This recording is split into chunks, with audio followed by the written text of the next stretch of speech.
So welcome people, now this is your Vijay है और दोबारा से आपका साउथ एशिया के जो नेशन थे उनका भारत के साथ कैसा रिलेशन है वो ये चैप्टर हम कर रहे हैं। चैप्टर 5वां है, ये वीडियो का तीसरा पार्ट है और आज हम थोड़ा सा इसको लंबा बनाएंगे।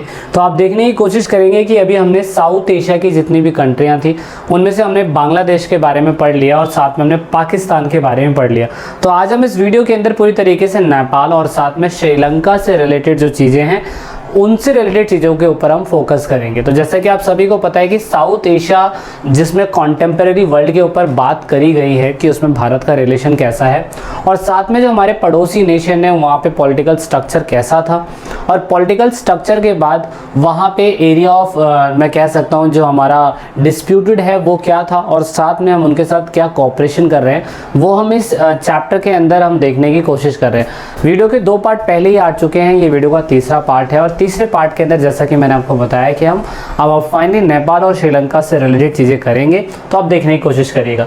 सो जैसे कि आप सभी को पता है कि अगर आप हमारे चैनल पे नए हैं तो आप हमारे साथ दूसरी और चीज़ों के साथ भी जुड़ सकते हैं, फेसबुक, इंस्टाग्राम, टेलीग्राम और साथ में ट्विटर के साथ। टेलीग्राम पे आप जुड़ेंगे तो आपको मैंने पहले ही बताया कि आपको नोट्स जो है अगर हम शेयर करेंगे तो वो टेलीग्राम पे ही शेयर करेंगे, ठीक है। अच्छा, तो आप देख सकते हैं शुरुआती समय से अगर रिलीजन की बात करी जाए तो हिंदू धर्म, हिंदू स्टेट नेशन है ये।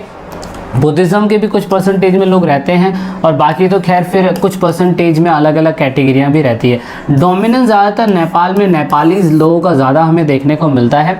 और गवर्नमेंट अगर स्ट्रक्चर की बात करी जाए, गवर्नमेंट स्ट्रक्चर की, तो आप देखेंगे फेडरल स्ट्रक्चर जो है वो हमें देखने को मिलता है। ये मैं एट प्रेजेंट टाइम की बता रहा हूँ। वहाँ पे प्रेसिडेंट भी है, वाइस प्रेसिडेंट भी है और साथ में हमारे प्राइम मिनिस्टर भी है, चीफ जस्टिस ऑफ इंडिया भी है। आप यहाँ पे कैपिटल देख सकते हैं, काठमांडू इज अ कैपिटल, जहाँ पे आपको पता है नेपाल में एक बार भूकंप भी आया था तो काठमांडू में बहुत ज़्यादा इफेक्ट हमें देखने को मिला था। और साथ में यहाँ पे ऑफिशियल लैंग्वेज जो है आप देख सकते हैं नेपाली यहाँ पे ऑफिशियल लैंग्वेज है। 2011 के अकॉर्डिंग इतने percentage of Hinduism, Buddhism, Islamic लोग जो है नेपाल के अंदर रहते हैं। तो this is about the present situation of Nepal. But अगर हम पास्ट की बात करें, बच्चों, तो जैसा कि आपने बांग्लादेश के बारे में पढ़ा और आपने साथ में पाकिस्तान के बारे में पढ़ा, तो आपने उसमें पढ़ा क्या?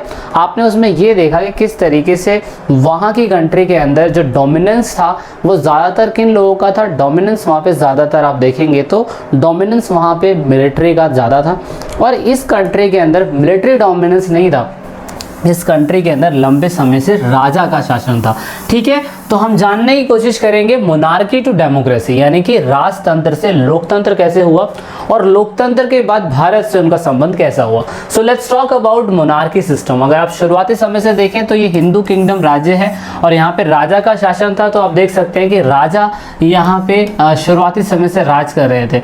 आप लास्ट राजा आप देख सकते हैं बीरेंद्र बील विक्रम करके शाहदेव इन्हें बोलते हैं, ये किंग ऑफ नेपाल थे।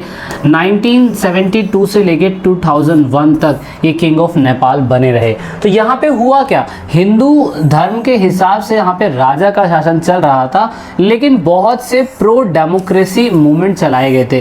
प्रो डेमोक्रेसी मूवमेंट का मतलब जिस समय पे राजा था नेपाल के अंदर, तो उस टाइम पीरियड पे लोगों ने सोचा कि यार ऐसा क्यों ना आंदोलन चलाया जाए या ऐसा क्यों ना मूवमेंट चलाया जाए जिसमें लोगों को आज़ादी मिले। मतलब लोकतंत्र यहाँ पे था ही नहीं, राजा का शासन इतने लंबे समय से यहाँ पे चल रहा है। तो आप देखेंगे क्योंकि राजा की उस समय पे चलती थी, जिसके पास जनता है लोग उसकी सुनता है। कहने का मतलब यहाँ पे आर्मी जो थी राजा के पास थी और राजा जब भी क्या कहते हैं मतलब जनता जो है डेमोक्रेसी की मांग करती थी तो राजा क्या करता था, राजा अपने किंग के होने के नाते अपनी आर्मी का यूज़ करता था और उस मूवमेंट को दबा दिया करता था। ये काफ़ी लंबे समय तक होता रहा, यही चलता रहा और यहाँ पे आप देखेंगे लेकिन फाइनली 1990 के अंदर यही राजा जो है 1990 के अंदर मान जाता है और ये कहा जाता है कि king accepted to demand of new democratic situation, मतलब सिचुएशन सॉरी कॉन्स्टिट्यूशन।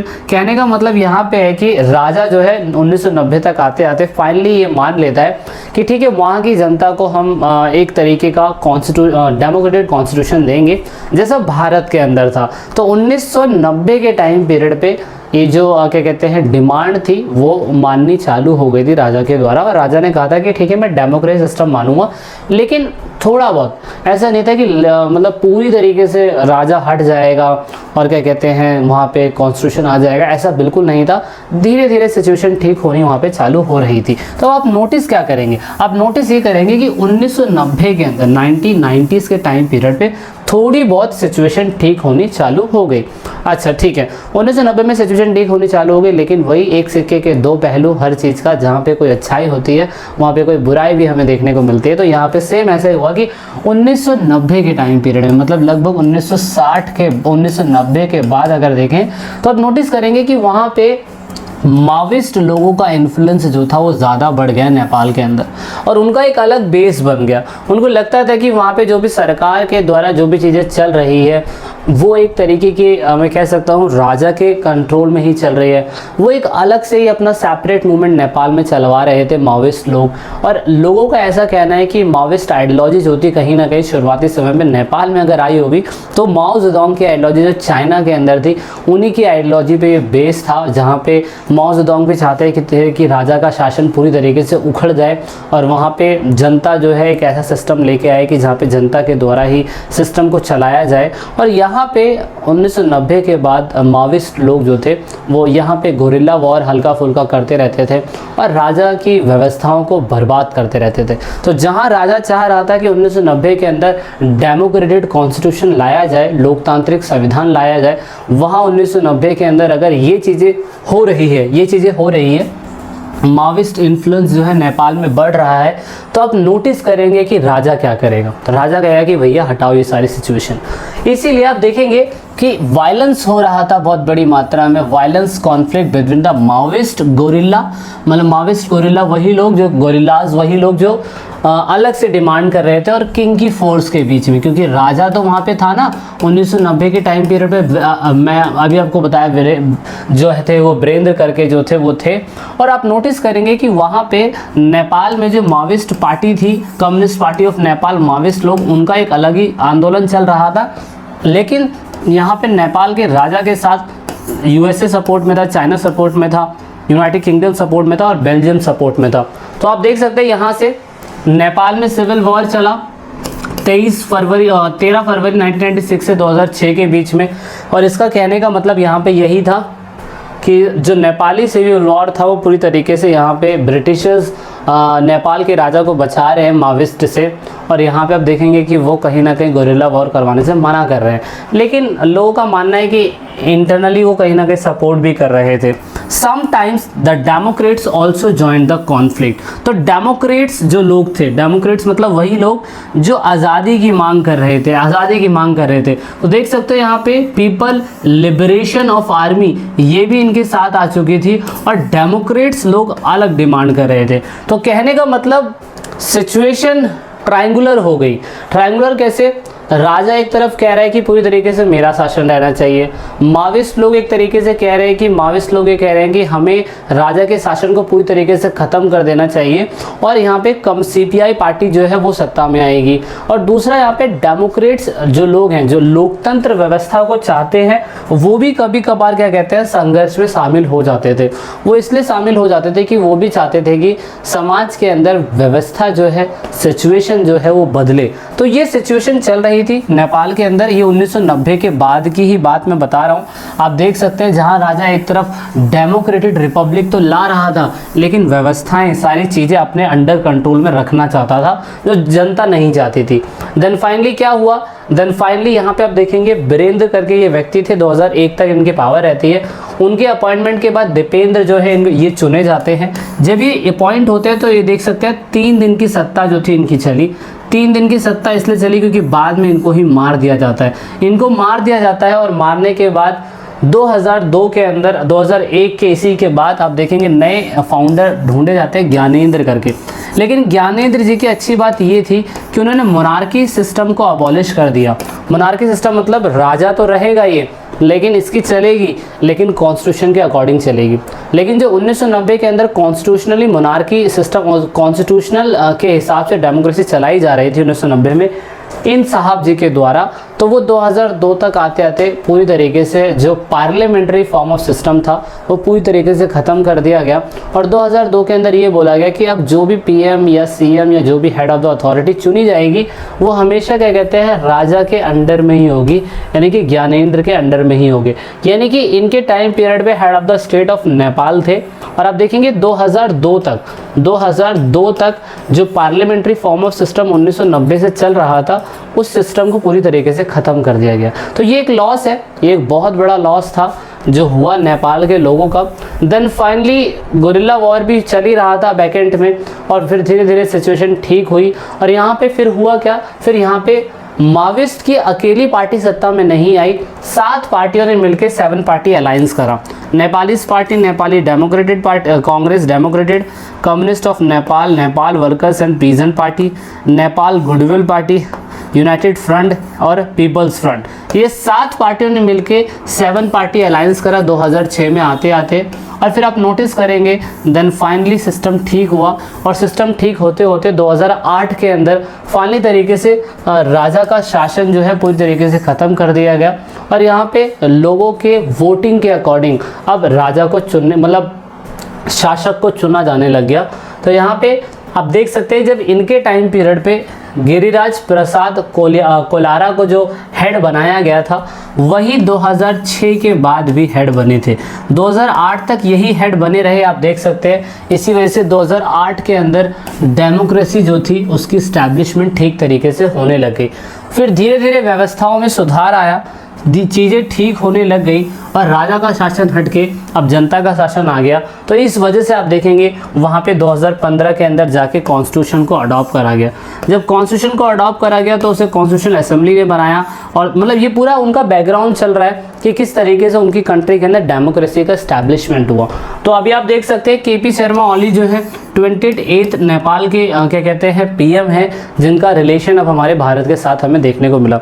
मतलब ये एक कंट्री जो राजा के शासन में इतने लंबे समय से डूबी हुई थी वो 2015 के अंदर फाइनली जाके अपने कॉन्स्टिट्यूशन को अडॉप्ट करती है। तो सोचिए वो कंट्री कैसी होगी, है ना। तो इस हिसाब से आप देख सकते हैं कि ये आप यहाँ पे आप पूरी तरीके से इनका कॉन्स्टिट्यूशन बना और देन फाइनली यहाँ पे ये पीएम बन जाते हैं। आई होप आपको समझ में आ रही होगी चीज़ें।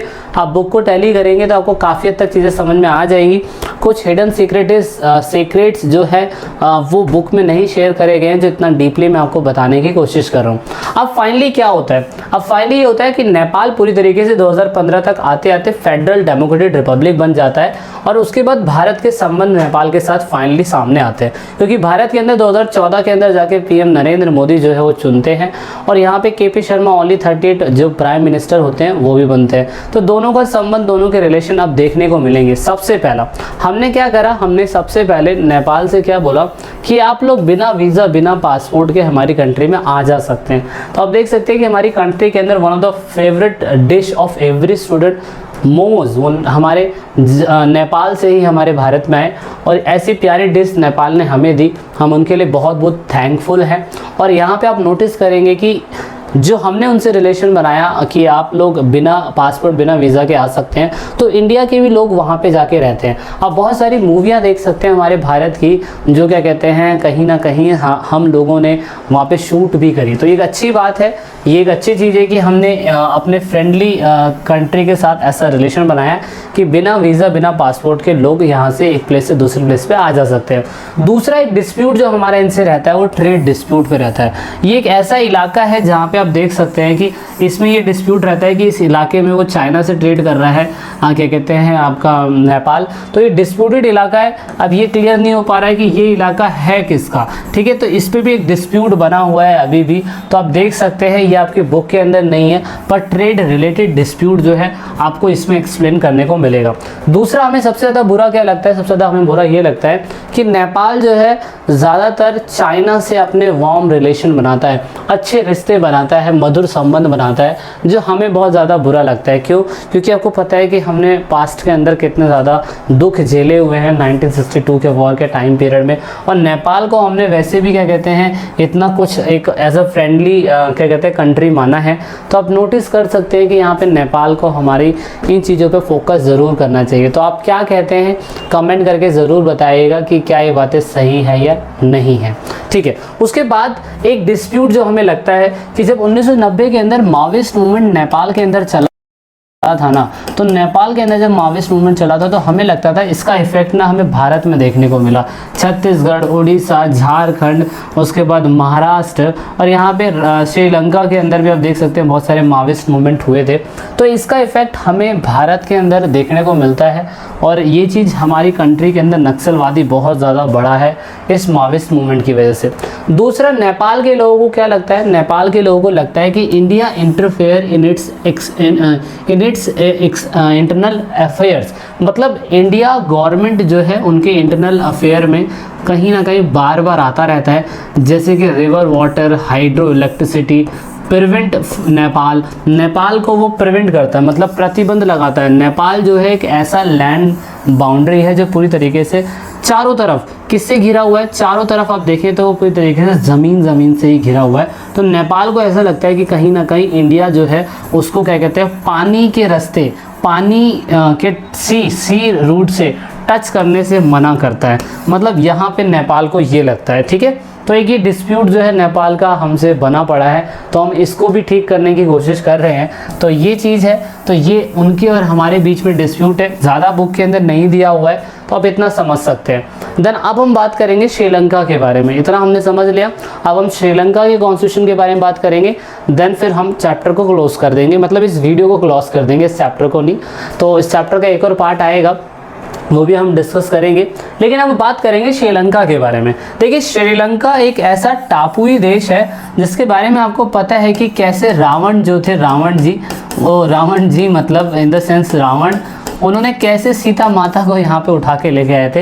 ये आज भी एक रहस्य बना हुआ है कि उन पे ऐसा कौन सा हेलीकॉप्टर था जो अयोध्या से उड़ के आया और श्रीलंका के ऊपर उन्होंने लैंड करा दिया। कुवैत जैसे लैंडमार्क जो उन्होंने लिया था, मे भी शायद से बस इसलिए लिया था कि चारों तरफ ये पानी से घिरा हुआ है, तो इसीलिए यहाँ पे रावण ने अपनी लंका बनाई थी। लेकिन हमें नहीं पता था कि इतने सालों के बाद रावण की लंका हमारे पेपर में भी आ सकती है, मतलब 12th क्लास के बच्चों के पेपर में भी आ सकती है।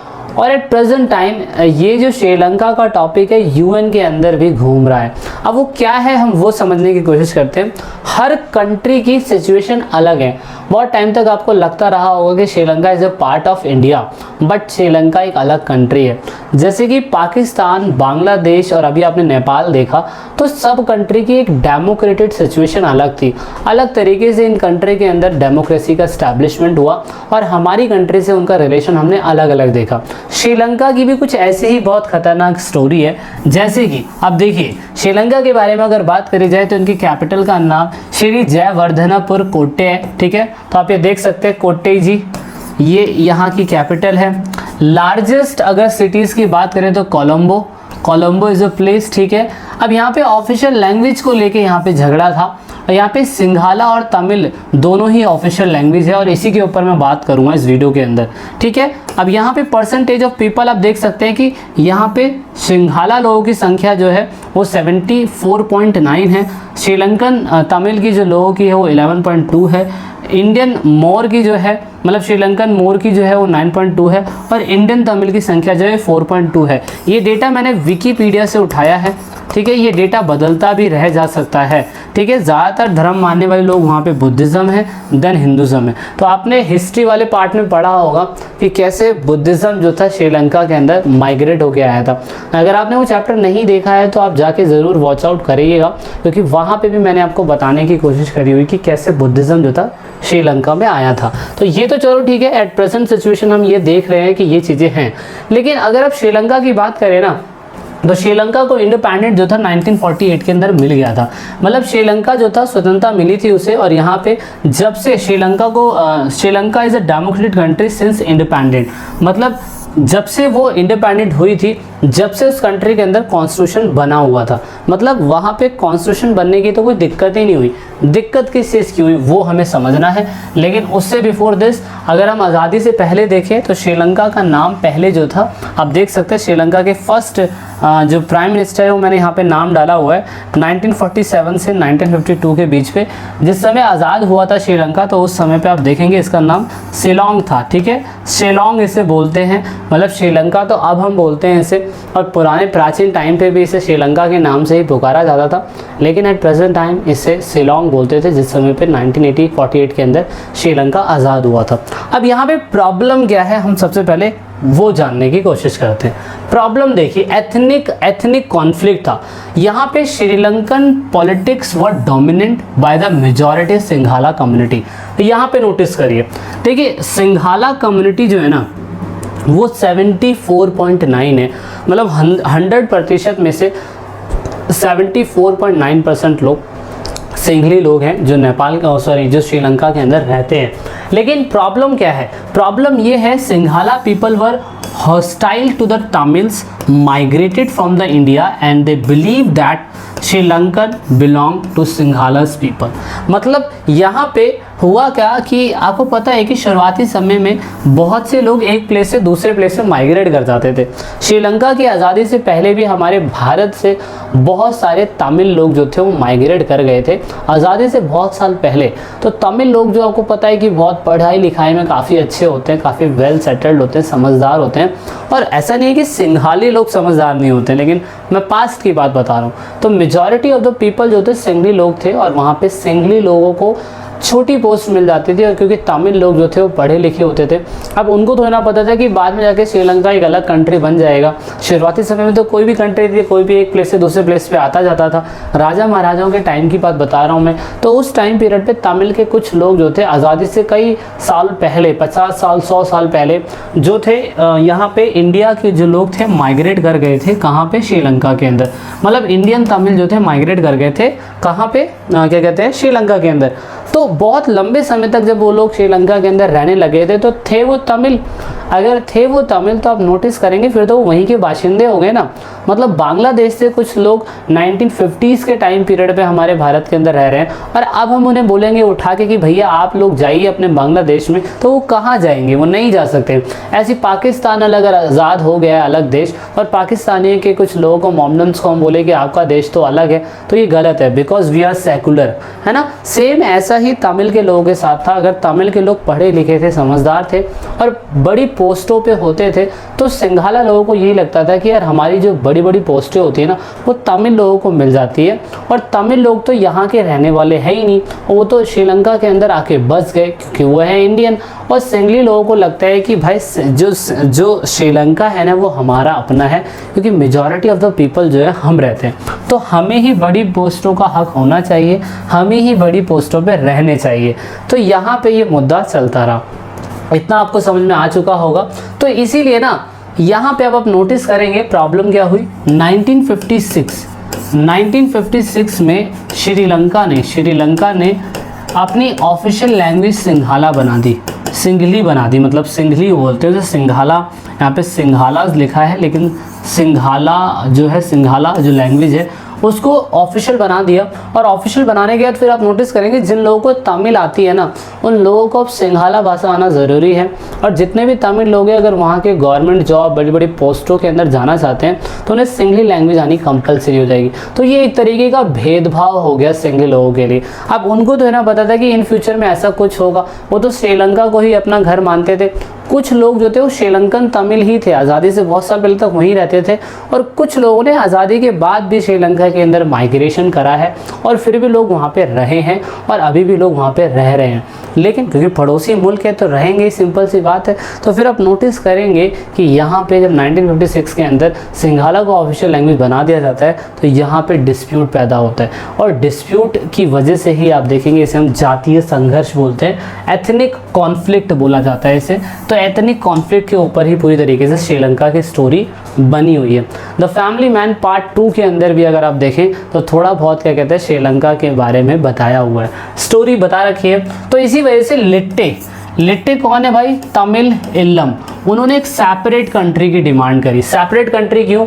उन्होंने कहा कि भैया पहली बात तो ये कि हम लोग तो बाहर से आए नहीं हैं, ये तो बाबा का ढाबा ही वाला सीन हो गया कि एक तो आपको हमने बुलाया नहीं है और ऊपर से क्या कहते हैं आप आ गए हैं। तो सेम ऐसा ही यहाँ पे क्या कहते हैं लिट्टे लोग कह रहे हैं कि आपने तो हमें कहा नहीं था, हम लोग आ गए हैं तो क्या हो गया, हम शुरुआत से तो यहाँ पे रह रहे हैं ना। तो ये श्रीलंका का हिस्सा भी हमारा ही होना चाहिए। जैसे आप सिंगली लोगों को लगता है श्रीलंका हमारा है, ऐसे हम तमिल लोगों को, श्रीलंकन तमिल लोगों को लगता है कि श्रीलंका हमारा है। सो दैट इज़ वाई एक लिट्टे ऑर्गेनाइजेशन बनाई गई। और लिट्टे ऑर्गेनाइजेशन आप देख सकते हैं 1938 के अंदर onward arm struggle between the LTTE and the Sri Lankan army. मतलब लिट्टे एक ऐसी ऑर्गेनाइजेशन बन गई जिसमें आप देखेंगे वेलुपिल्लई प्रकाशनम, ये इनका नाम है, पेपर के अंदर ये पूछा जाता है, इस चीज़ पे ज़रूर फोकस करिएगा कि लिट्टे कम्युनिटी के जो नेम है तमिल टाइगर्स भी बोला जाता है इन्हें, और वेलुपिल्लई प्रकाशनम ये बहुत बड़े, मैं कह सकता हूँ, एक ऐसे व्यक्ति थे जिनके क्या कहते हैं वीरप्पन, अगर आपने नाम सुना हो, Veerappan is also fan of Velupillai Prakasanam. तो आई होप मैं नाम सही ले पा रहा हूँ। तो यहाँ पे वीरप्पन भी इनके फैन थे और सोचिए उन्होंने कंट्री के अंदर ही एक वॉर डिक्लेयर कर दिया, सिविल वॉर, और कहा कि हम यहाँ से नहीं जाएंगे, आप यहाँ से जाएंगे। तो ये एक तरीके का वॉर था और यहाँ से लिट्टे कम्युनिटी बनी। और लिट्टे कम्युनिटी की शुरुआत में आप देखेंगे 1938 से, बन तो गया था ये 1976 से, लेकिन 1983 से आप देखेंगे वॉर जो था, एक तरीके का स्ट्रगल जो था, एक तरीके का युद्ध जो था, उसकी शुरुआत हो गई। तो यहाँ पे लिट्टे कम्युनिटी इतनी मजबूत हो गई थी कि उनकी अपनी आर्मी बन रही थी, उनके हेड भी थे। उन्होंने कहा कि जब तक हम लोग श्रीलंका के अंदर अपने देश की डिमांड ना कर ले, अपने खुद का देश ना बना ले, जब तक हम शांत नहीं बैठेंगे। तो यहाँ पे एक तरीके का मैं कह सकता हूँ रेबेल होना चालू हो गया। और रेबेल जब होना चालू हो गया 1938 के अंदर, तो आप नोटिस करेंगे क्योंकि हमारे भारतीय लोग भी तो वहाँ पे थे ना, क्योंकि इंडियन तमिल भी वहाँ पे जाके रह रहे थे। तो हमारे भारत के अंदर 1987 के अंदर हमने इंडियन मिलिट्री फोर्स जो है श्रीलंका भेजी, and this is called the Indian peace keeping force. तो इसको आप ध्यान रखिएगा।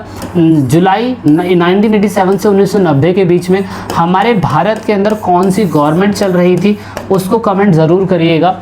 और आप देखेंगे, आपको पता चलेगा कि हमने जब ये आर्मी भेजी पीसिंग की मतलब शांति को बनाए रखने के लिए श्रीलंका के अंदर, तो मतलब ये वही वाली बात आ गई कि देखिए श्रीलंका हमारा पड़ोसी मुल्क था और उस टाइम पे हमारे कुछ तमिल लोग जो थे, इंडियन तमिल और श्रीलंकन तमिल भी, उनकी हमें मदद करनी थी। और जब मदद करनी थी तो इसीलिए आप देखेंगे जो भी सरकार उस टाइम पे रही थी वो आपको कमेंट करके बताना है, वो सरकार ने क्या करा कि वहाँ पे एक तरीके का एस्टैब्लिशमेंट कर दिया।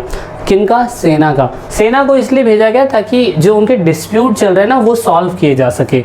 तो आप देख सकते हैं कि इस आर्मी को हमने क्या कहते हैं, हम बहुत सारी चीज़ों के लिए करा, हमने बहुत सारे ऑपरेशन चलाए, ऑपरेशन पवन, ऑपरेशन विराट, ऑपरेशन त्रिशूल, ऑपरेशन चेक कर्मा, ऑपरेशन वीर चक्रा, ऑपरेशन वीर, अरे ऐसे बहुत सारे हमने क्या कहते हैं, सॉरी ऑपरेशन ये सारे ही हैं। तो ये हमने ऑपरेशन चलाए थे। लेकिन आप नोटिस करेंगे कि यहाँ पे हुआ क्या, यहाँ पे हुआ कि श्रीलंका बोल रहा था, Sri Lankans saw that Indian military action and attempt to the India interference in the internal affair of Sri Lanka. तो यहाँ पे श्रीलंका को क्या लगा कि शायद से भारत जो है श्रीलंका के इंटरनल अफेयर के अंदर जानबूझ के घुस रहा है, उसका तो कोई मतलब ही नहीं बनता।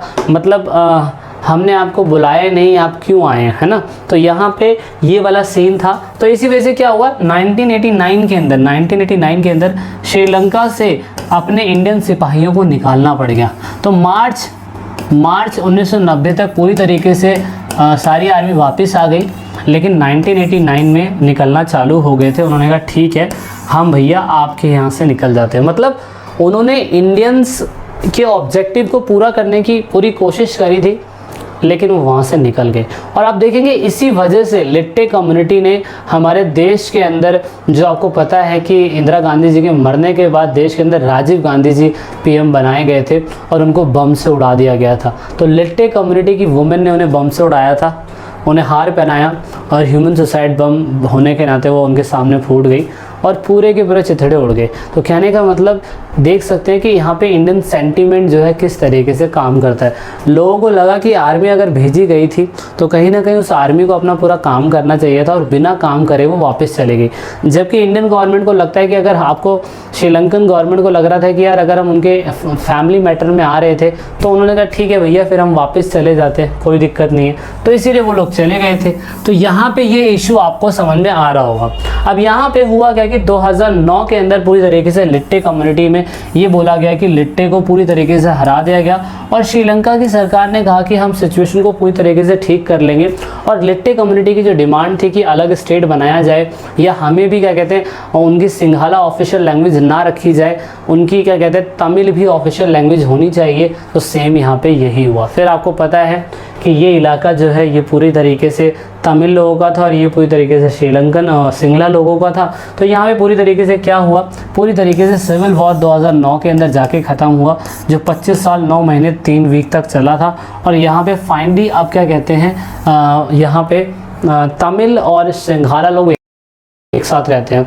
रही करंट न्यूज़ की बात, तो करंट न्यूज़ में अभी भी यूएन के अंदर एक चार्टर पास हुआ था जिसमें श्रीलंका के ऊपर ये बताने की कोशिश करी गई कि कैसे आज भी श्रीलंका वहाँ के तमिल लोगों के ऊपर बहुत ज़्यादा गलत तरीके से व्यवहार करता है ना, बहुत डिस्क्रिमिनेशन हमें देखने को मिलता है। तो अब बात करते हैं अचीवमेंट ऑफ श्रीलंका।